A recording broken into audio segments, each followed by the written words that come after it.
G'day there guys, Marky here, and welcome back to another episode of r/relationship advice. Let's go. Am I the a-hole for giving the vacation of my ex-fiance's dreams to her sister and husband? I met my ex's sister in high school when she started dating my best friend. During our senior year, she got pregnant and they married soon after. After high school, I joined the military. I served 6 years before getting medically discharged. Ex and I started dating, and I got a job that would have me leave a couple times a month, up to 10 days at a time. While doing some last-minute wedding planning, a text from her sister popped up asking, "Have you told OP about what you did with her ex-boyfriend? If you don't do it tonight, I will tomorrow." I asked her what was that, and she tried to play it off. I kept pressing her, and she said that during their bachelorette party, she ran into him, but nothing happened. It was an obvious lie. I went through her phone when she fell asleep. There was text and pictures with him all the way back from when we started dating. They would hook up every time I went on work trips, so I sent the proof to my phone. I woke her up and kicked her out and ended the relationship. She did the cheater's script. I told her that Stephanie looked a lot like her ex-boyfriend and showed her one of the screenshots of them together in my bed. She started to cry, and I gently got her out the door. I cancelled all wedding plans and needed some help calling the guests to inform them the wedding was off. My friend's wife said that during the bachelorette party, she caught them sneaking away and having some intimate time. When she confronted them, she gave my ex the option of coming clean to me herself, or she would do it. She didn't know that it was an ongoing thing. Now on to the honeymoon vacation. I had planned it so that it would be perfect for my ex. It was a 10-day trip to another country that she has always said was a once-in-a-lifetime bucket list place. There was nice hotels, amazing experiences, and overall was her dream vacation. I was already out about 10 grand for the wedding and more if I cancelled the honeymoon trip. I made the decision to offer it up to them since I knew that they never had a honeymoon or really any real vacations since they got married young and had kids. Also, they just saved me money and time. They accepted. They were able to get the time off work and had made arrangements for the kids for the trip. My ex found out about it, and she flipped out and was calling me and texting me about how much of an a-hole I am for doing that to her. How I knew that it was her dream vacation, how I ruined her life. I got messages from her friends and some of her family that she lied to and blamed me for the breakup. Her ex even texted me saying that I'm not a real man and then threatened me. She must have went there last night as he shouldn't have my number. I have not responded to them at all. But am I the a-hole for giving my cheating ex-fiance's dream honeymoon to her sister and my best friend? In the comments, take the threat to the police. You owe your cheating ex literally nothing. Not the a-hole. Message the ex telling her that OP will send the full collection of screenshots, minus the photos obviously, to anyone that harasses him over it. That'll shut her up real quick. She and her ex actually have the nerve to harass OP over this?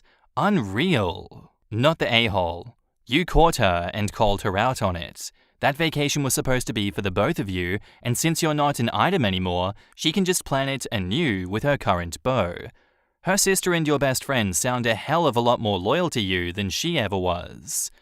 What is your ex even expecting? That you would gift the trip to her and her boyfriend?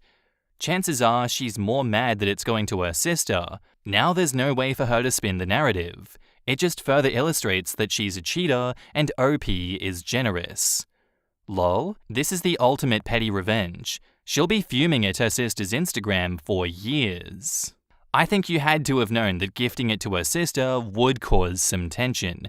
Her sister could have rejected it if she didn't want her sister to be hurt, but it sounds like they already don't have too close of a bond. That said, my judgment would probably be slightly different if she wasn't married to your childhood friend. You paid for it, you couldn't use it, you get to decide what to do with it, and gifting it to a long-term friend is a perfectly acceptable thing to do. It's honestly just unfortunate that your friend, in this case, happens to be married to your ex's sister. And now onto the update. The funny thing about me is, I can be a war zone and be calm. But in the situation of that night, I was a mess. I was not thinking. When you get a bunch of messages telling me off from people I thought cared about me, it threw me off. On the bright side, I get regular checkups because of my job, blood work included. But I went and got checked specifically for anything sexual, and all was negative. I followed some of the requests and got a restraining order on the affair partner for the threat. Pays to have good connections with local law enforcement. Y'all were right, I didn't really have to do anything for the truth to come out. She ended up going to her sister's place the night after she found out about the honeymoon, banging on the door, demanding all the trip information. When she got denied, she went crazy, screaming and yelling, and eventually was detained when the neighbors called the cops. I found out that during her fit, she confessed that she was just using me, and she never loved me, and she admitted sleeping around behind my back. Did I mention that it was on the camera? Doorbell camera for the win. They posted it. I ended up getting messages from the family apologizing, but none from her friends. So I sent them screenshots of the messages and a PG-safe photo. Messages also included her talking crap about most of them. After that, the affair partner showed up to my house, trying to break in and talk to me. He was drunk. I lightly self-defended him and carefully detained him. Police came and he was arrested. I also have cameras with audio. Assault, breaking and entering, and for defying an RO. So she has lost most of her family, friends, spent the night in jail, and her affair partner is going to jail also. I was able to set up on a contract for a month, which comes with bonuses and getting out of the country. Hopefully my mind will be right when I get back. Also, my friend and his wife will leave for the honeymoon today. I was about to get some of the more personal details of the trip changed into their name. I also paid for the hotel to put a cheap camera and a note saying, "Remember to make lasting memories and to document the journey." In the comments, "Sounds like you're an amazing person who got a good homie on your side, and I'm super happy for you. Glad you lost the dead weight, and I hope you get your head back in the right space." Our next post is titled, "I think I'm financially abusing my little brother. I, 26 female, live with my husband, 28 male, little brother, 18 male, and my daughter, 1 female. I'm also 30 weeks pregnant. My parents got divorced and neither stayed in his school district. It's his final year of high school, and he has grants and plans to attend a local community college after he graduates. We all work. I work part-time and husband and brother both work full-time. My brother pitches in $600 a month for all bills, and we cover the rest. Now, this is where I was told that I'm being financially abusive by my parents and his friends. He hasn't spoken up against our current arrangements himself. He pitches in that $600 a month along with grocery money, and he also pitches in when we are short for anything. He saves money from every check for anything the grant doesn't cover during college, but I've heard from his friends that he will actually pull money from his savings to help us out. He never told us, and he never asked us to pay it back. My husband and I are both saving for our second child and don't dip into it for any reason. My brother gets paid 1 week, and my husband and I are paid the next, both bi-weekly pay. He uses my car since he doesn't have his own, so I also make him pay for gas, meaning he is obligated to throw in on groceries, gas, and bills. I'm not sure how much he spends on gas, but he throws in about $300 on food, $600 on bills, and at least $200 on gas a month, meaning he's paying $1,100 to stay here, and we have him spot us on stuff for the baby if I run out during the week that hubby and I aren't getting paid. Writing this out, I can see why they believe we are abusing him financially as he's trying to save for college, and we already require him to pay us $1,100 in living expenses a month. It's rare, but we will spot him for any amount he asks for when we are paid. I feel like this is why he hasn't complained, along with the fact that he is hoping the grants will pay for all college expenses. I may add a bit of our baby fund to his college fund to help him. We have around $6,000 saved, so I might add a month's expenses to his savings, or when he starts his semester of college, tell him we will cover his living expenses for that month. This is more to write down the living arrangements we currently have and put down that I'm thinking about doing things to fix this situation if I truly am abusing him financially. I'm open to suggestions and opinions. In the comments, $200 a month on gas alone? I spend maybe $120 a month by myself, and my commute is 30 total miles per day to and from work. And charging him $300 a month in food? He could do his own grocery shopping for much less than that. This is just not adding up. Right? I spend $100 to $220 a month on gasoline. I try to keep my miles down though. $150 a month on groceries. This grown woman is pregnant, married, and is full living off her 18-year-old kid brother who is still in high school. I'm trying really hard not to be judgmental, but it's difficult. OP just sounds manipulative and greedy. OP, by no means should your kid brother be paying for your baby. If you can't afford the one you have now, what makes you think that you can afford the second when your brother moves out for school? This is 100% unfair. The only way that $600 in bills would ever be fair is if all of your bills are more than or equal to $2,400. He should not be expected to pay more than 1/4 of your bills and 1/5 after the second baby is born. Do the babies themselves use utilities or whatever? No, but they require so much that do. Total and complete headcount is what the fraction of bills should be. $300 in groceries? Does he eat that much food? It sounds to me like your family is living beyond its means, or you and your husband need to budget better. What are you going to do after your brother moves out and you no longer have an extra $1,500 per month coming in? To some people, that's a whole bi-weekly paycheck. You owe your brother a lot of money and a huge apology. From my point of view, yes you are. You seem to be nickel and diming him so that you can have a nice comfortable cushion for your second child. Tell me, when you were in high school, could you afford $1,100 a month? I highly doubt it.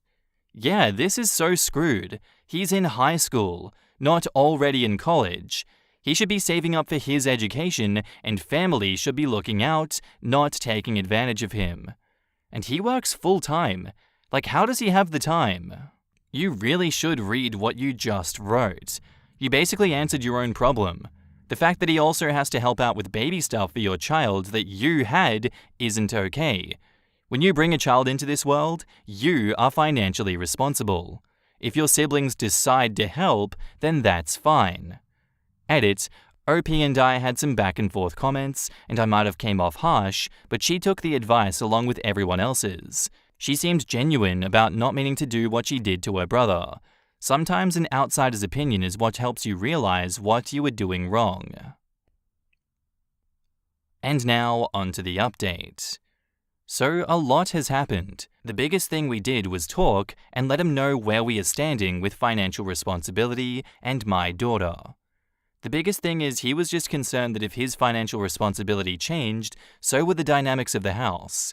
We changed it around and decided that he would pay $500 a month and gas, as well as his phone bill.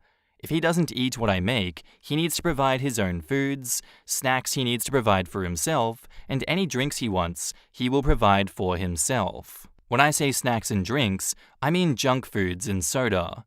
My husband and I don't really go for junk food and soda, but we constantly have juice, tea, and Kool-Aid around for him to drink if he doesn't want water, so if he wants soda and junk foods, he needs to start shopping for himself. He wasn't very happy to have to shop for himself, but it's a part of life. I'll still prepare meals and he can eat the foods we buy so he doesn't need those items. He didn't watch our daughter before and he still won't, but I see that assumption made. So to be clear, he doesn't watch the baby. I have a babysitter for when I work. It's not very often, so it's not very expensive. He, however, did offer to watch her so that we can cut the money we spend on the babysitter out of the budget, but I denied that. He asked if he could get a kitten. His friends giving them away, and I sorta caved, and I let him get the cat. He's responsible for her litter and food, but it seems that I end up cleaning her box and feeding her. Him and my husband just play with her. She waits at the door for him to come home and will meow at him in the mornings, which I find adorable. My husband wasn't too involved. He just said that it's my house and my brother, so whatever decision I make, he will back up. Not much help, but he isn't fighting me on it. I feel like I caved and let him have the cat as an apology. Not the best update, and I know details are kinda limited, but not a lot happened. He got a cat, he only pays $500 plus gas and phone bill. Pretty small and doesn't need a lot of details. In the comments, I'm happy for him you understand why it was wrong that he pay all the things that you made him pay for, because that was extremely abusive. But you have to give him back the excessive amount that he gave to your family. In my country, we don't charge rent to any family who lives in our house. I really don't understand that part, where your brother pays to live with you. Like, he is literally saving, but it's your culture and I have to respect that. I hope he didn't resent you for being abusive. And OP says, he doesn't. He was just concerned about household dynamics changing, which some did. We aren't doing movies or dinners on the weekends anymore, so everyone can save. So you're basically saying he was funding your weekly outings?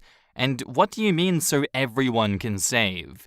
You mean so you can learn to be financially responsible so your kids don't have to suffer the consequences?